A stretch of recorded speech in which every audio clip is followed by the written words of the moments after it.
Contact us to avail the combo offer of General Studies and Public Administration optional with 20% discount. Hello everyone, welcome to Lukman IAS. In this series we are discussing the previous year questions of UPSC prelims examination, and today we are going to take 5 questions from environment and ecology. Okay, so now let us quickly see the topics from where we have taken the questions for the day. Okay, so today we have taken questions from these topics that are listed over here. So one of the topic is one of the question is from Wildlife Protection Act of 1972. The other topic is related to the wetlands of India. The third topic is related to a state butterfly in India. Okay, and fourth topic is with reference to animal species. Okay, then we are going to solve a question related to carbon cycle. Okay, so when we talk about the syllabus of environment and ecology in prelims examination, so this is what is written in the UPSC notification that says general issues on environmental ecology, biodiversity and climate change that do not require subject specialization. Okay, so this is the syllabus that it mentioned in UPSC notification. Okay, so with this, now let us take the first question, and we are not only going to understand the question, we are going to understand the associated topic as well. Okay, so this question was asked in the year of 2017. Okay, so let us read this question and then we will try to identify whether this question is easy, moderate or difficult. Okay, so let us read this question. It says, according to the Wildlife Protection Act of 1972, which of the following animals cannot be hunted by any person except under some provisions provided by law? Okay, so according to this Wildlife Protection Act of 1972, the question says that which of these animals cannot be hunted by any person except provided by law. Okay, so see, when we talk about these animals like gharial, Indian wild ass and wild buffalo, okay, so these animals are mentioned in schedule 1. Okay, it is mentioned in schedule 1 of the Wildlife Protection Act of 1972. Okay, so what do we mean by schedule 1? So this is a schedule that is attached to this particular Wildlife Protection Act of 1972. So if government has enlisted any animal under this particular schedule 1, so it means that the government wants to give the highest protection that is possible to the animals that are listed under schedule 1. So these animals, all the 3 animals that are mentioned over here, gharial, Indian wild ass and wild buffalo, okay, all these animals are given the highest status of protection under the schedule 1 of Wildlife Protection Act. So now these animals cannot be hunted by any person.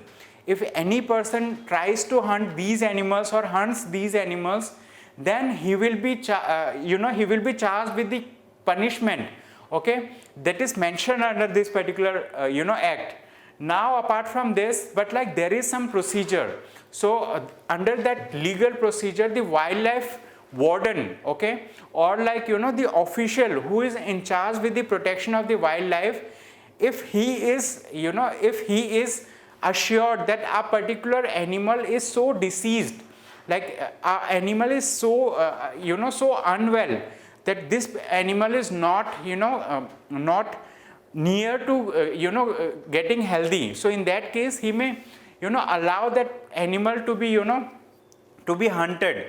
Or like if an animal causes becomes a danger for human life, then also the wildlife wildlife warden, okay, may allow that particular animal to be hunted, but otherwise no other process is there. So like normal hunting of these animals is strictly prohibited, and there is a strict punishment if a person does something like that. Okay, so here we have to find out the correct answer using the code that are given below. Okay, so correct answer for this question is option D, which says 1, 2 and 3. Okay, so all the 3 animals listed over here cannot be hunted by people, okay, because it is strictly prohibited under law. okay, and these animals are given, you know, highest protection under Schedule 1 of the Wildlife Protection Act. So with this, now let us take another question. This question was asked by UPSC in the year of 2012, okay, 2012. So let us read this question. It says, with reference to the wetlands of India, consider the following statements, okay. So now we need to understand what is wetlands of India, okay. UPSC has asked multiple questions from this particular topic, which is wetlands, okay.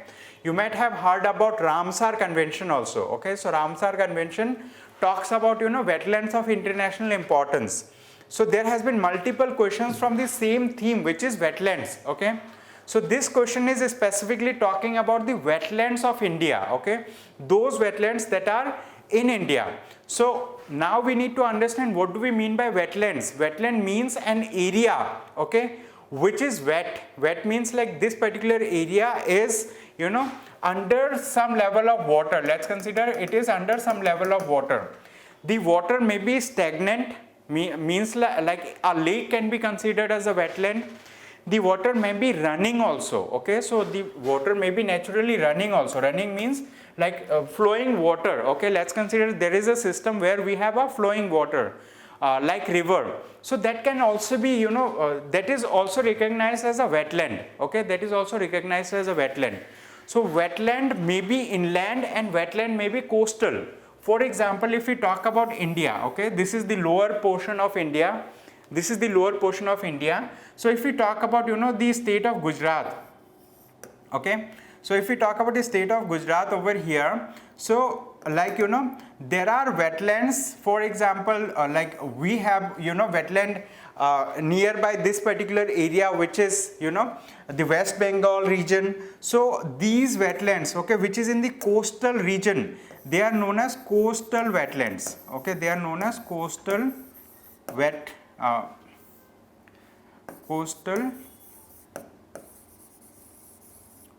okay, they are known as coastal wetlands.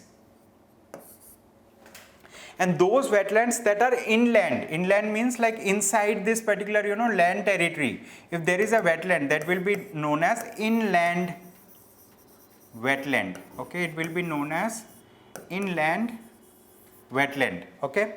So generally we categorize the wetlands into two different types. One of the type is coastal wetland, another type is inland wetland, okay. So this question is talking about, you know, the wetlands in India. Now let us read this question and we will try to answer this question.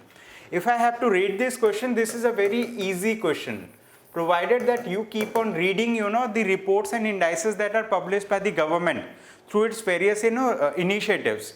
So the first statement says the country's total geographical area under the category of wetlands is recorded more in Gujarat as compared to other states. This statement is correct. Why this is correct? Because India has the highest area of wetland in the state of Gujarat, okay, and after then comes Andhra Pradesh, Uttar Pradesh, okay, West Bengal, like that, okay. So if we talk about the state of Gujarat, the state of Gujarat has the highest number of wetlands in India, okay. State of Gujarat has the highest number of wetlands in India. So statement 1 is correct. If we talk about the second statement, it says in India the total geographical area of coastal wetlands is larger than the inland wetlands. This is incorrect, okay. If we talk about inland wetlands in India, we have highest number of wetlands in India that are inland, okay, that are like, you know, in the middle portions of the country, okay. We have lesser number of coastal wetlands in India, okay. So here, like we have around 71% inland wetlands and we have around 29% coastal wetlands. So we have more inland wetlands as compared to coastal wetlands. So that's why second statement is incorrect. It means we have to find out the correct statements, you know, from these statements. It means option A is the right answer, okay, option A is the right answer. So with this, now let us take another question, okay. So this question was asked by UPSC in the year of 2016, okay, when 2016. Now let us read this question, okay? It says, recently for the first time in our country, which of the following states has declared a particular butterfly as a state butterfly, okay? So here what has happened, this question was asked by UPSC in the year of 2016. So now at that point of time, in the year of 2016, there was a state which is known as Maharashtra, okay? Maharashtra became the first state in India that has declared a species of butterfly as the state butterfly for Maharashtra, and that species is known as blue mormon, okay?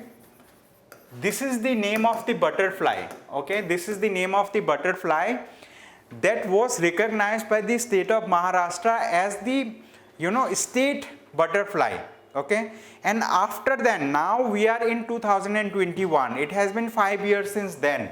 After then, many states have successfully successively declared their own state butterflies, okay?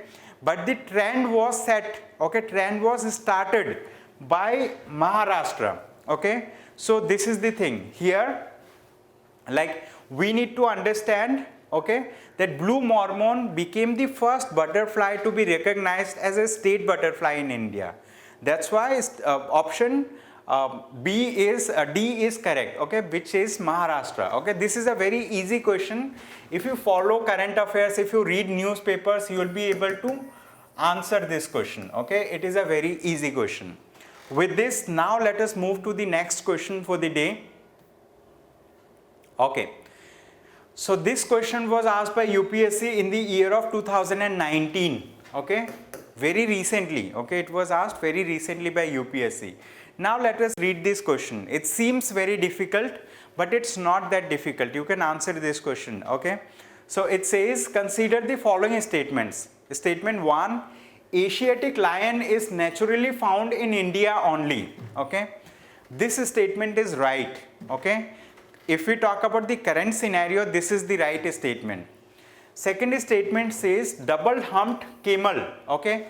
Double-humped camel, okay, is naturally found in India only. This is incorrect, okay? If we talk about third statement, it says one-horned rhinoceros is naturally found in India only. This is also incorrect, okay? So option 1, like A is the right answer for this question. Here we have to find out the correct answers. Now let us talk about why it is true, okay? When we talk about, Asiatic lion, in the, ancient times means like if we talk about 100 years, 200 years back, so Asiatic lion used to be found in, Persia. So like it was, found in Persia. Persia is the, Iran. So this is the present name of Persia. This was the ancient name of Persia. So Asiatic lion used to be found in Persia to India, okay? So like it had a very wide, okay, it had a very wide habitable area. But slowly and gradually the population of Asiatic lion has decreased globally, okay? So after then what has happened, like if you talk about just 100 years or 150 years back, that time what used to happen, like India had only 50 Asiatic lions, only 50 number, okay, only 50 Asiatic lions. But we have taken, various conservation measures to conserve the species of Asiatic lion. Now we have more than 500 species, okay, we have more than 500, okay, individuals of, okay, we have more than 500 individuals of this particular Asiatic lion which is found in Gir, okay, Tiger Reserve. Where is Gir Tiger Reserve located? The Gir Tiger Reserve is located, okay, in the state of Gujarat. Okay, it is located in the state of Gujarat. So Asiatic lion is only found in the state of Gujarat in India. That's why statement 1 is correct. If we talk about other statements, it says double-humped camel, okay? So like if I draw the picture of a camel, so you might have seen that, like so camel has something like that, okay? So like they have the upper portion of their body, Okay, so upper portion of their body, this is known as hump. Okay, this is known as hump in a camel.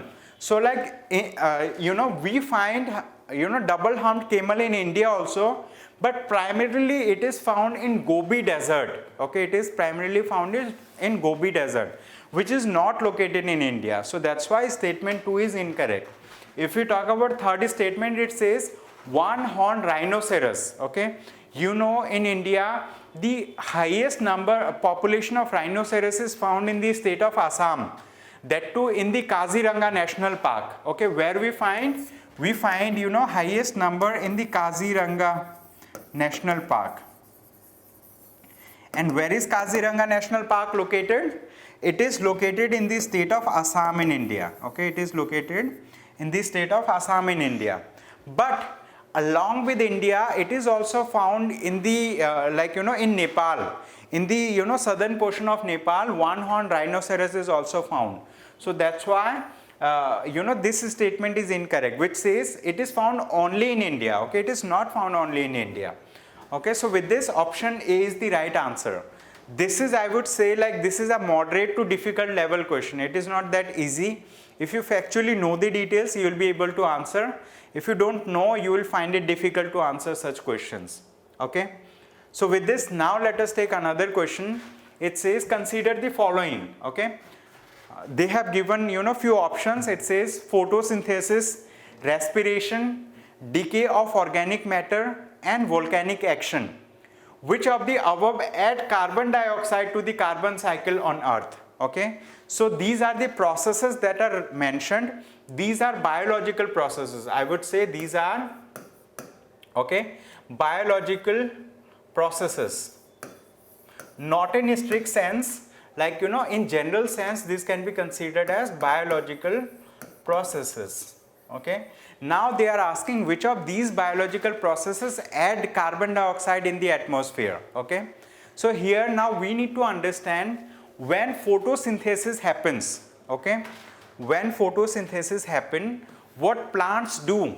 Plant absorb CO2. Okay, plant absorb carbon dioxide. Okay, plants absorb carbon dioxide and they receive sunlight and to make food for themselves. So photosynthesis is a process that do not add carbon dioxide in the atmosphere or in the carbon cycle on the earth. Okay, so they take carbon dioxide. So this can be considered as a sink. If it is considered as a sink of carbon dioxide, then it cannot be considered as a source or as an addition of carbon dioxide in the atmosphere. Okay, when something adds carbon dioxide, it means it acts as a source, but photosynthesis as a process acts as a sink for carbon dioxide. So that's why first statement 1 is incorrect. If 1 is incorrect, we can eliminate option A and we can eliminate option D. Okay, now if we have to talk about the second thing, respiration. Okay, we as human beings respire. Okay, we do respiration. Animals also do respiration. What happens during respiration? We inhale oxygen and we give out carbon dioxide. So what we are doing, we are releasing carbon dioxide. When we release carbon dioxide, when we release carbon dioxide, then it is added to the carbon cycle. So second is right. Okay, second is right. If we talk about decay of organic matter, when organic matter is decomposed, when it decays, it also releases carbon dioxide. So third is also correct. If we talk about volcanic action means whenever some volcanism happens, whenever some volcanic activity happens, it also leads to release of lot of different kind of gases, including carbon dioxide. So 4 is also right. It means option C, which says 2, 3 and 4 are correct. Okay, 2, 3 and 4 are correct. This question is a moderate level question. I would say this is a moderate level question. Why? Because this question requires you to think little deeply to understand the process of photosynthesis, that like the photosynthesis as a process do not release carbon dioxide, it takes up carbon dioxide. Okay, So that's the thing. You just need to eliminate, first statement, and you need to have understanding that like volcanism is a process. Okay, volcanic action is a process that also releases carbon dioxide. So option C is right. Okay.